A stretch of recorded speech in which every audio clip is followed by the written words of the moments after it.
What we could not get was a single Republican, including the 20 who had previously voted for comprehensive immigration reform, to step up and say, we will work with you to make this happen. You promised that. Sí.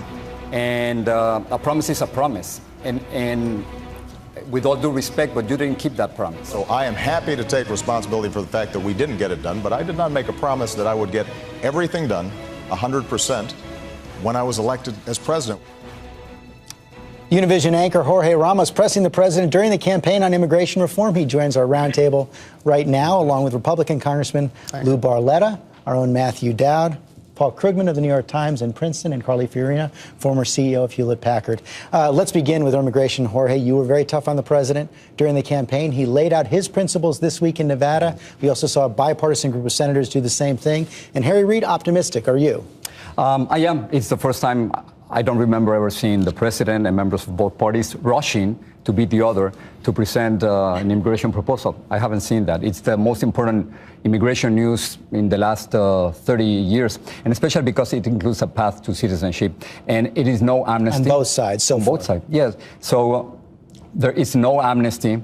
They'll pay penalties. They'll pay taxes back.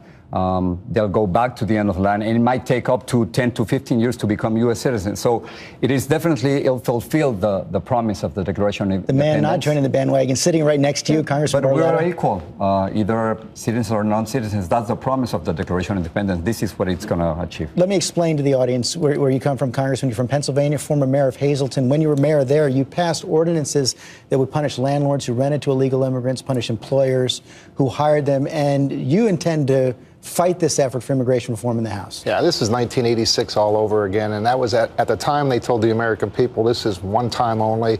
1.5 million illegal aliens would get amnesty, and it ended up being 3 million. The same thing will happen today, George, when we're offering a pathway to citizenship without knowing that we could secure our borders.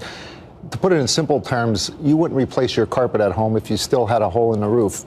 And that's what we're talking about. Anytime you start waving a carrot, such as American citizenship, without securing the borders, that number that we have today, I believe, will double or even But how triple. do you answer that argument that the deportations have gone up, the number of people crossing our borders illegally has gone down? Well, that's, we can argue about that all day long on whether or not this administration, I don't know how anyone could argue that this administration is serious about enforcing our laws when they're suing the state of Arizona because the federal government has caused the problem and Arizona wants to defend itself.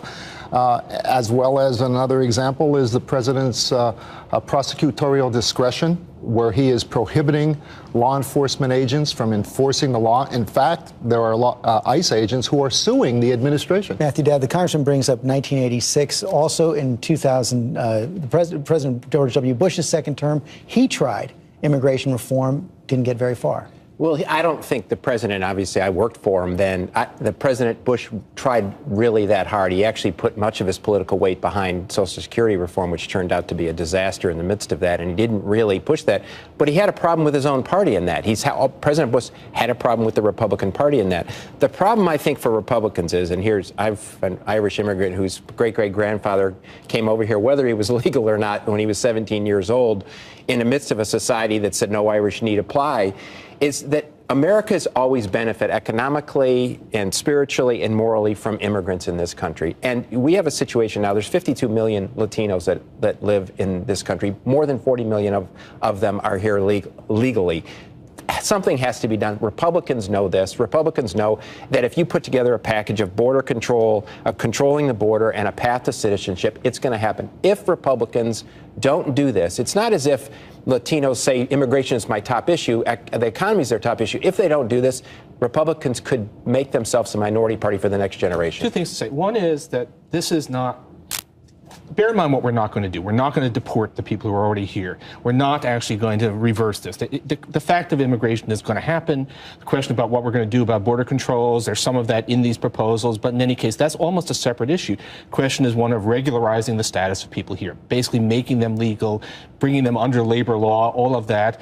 How could you really be against that? It's got to be good for everybody to do that. The Republican Party has a problem. The leadership understands that they cannot, they're doomed if they are only the party of old white people, to put it bluntly. The problem is their base is old white people.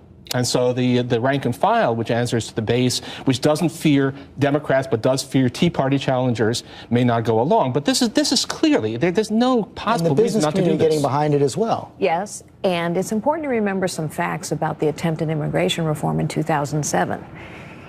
The guest worker program amendment, which failed and which killed immigration reform, was voted down by Democrats, Barack Obama among them. Barbara Boxer of California, a state that desperately needs a guest worker program. Why? Because organized labor was against it. I also am very optimistic about this bill.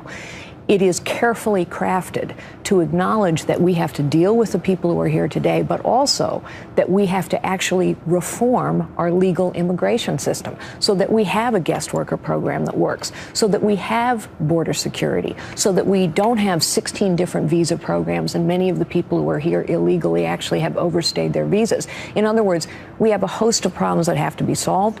This Gang of Eight bill, I think, is a first step toward solving them. What I hope is that while it's easy to always blame the Republicans, I hope that the Democrats and organized labor will not push their opposition to a guest worker program so far that they kill the whole deal, because they did it last time. And now let me say something. It is a myth that the border is not secure. I mean, President Barack Obama has deported more than 1.5 million undocumented immigrants.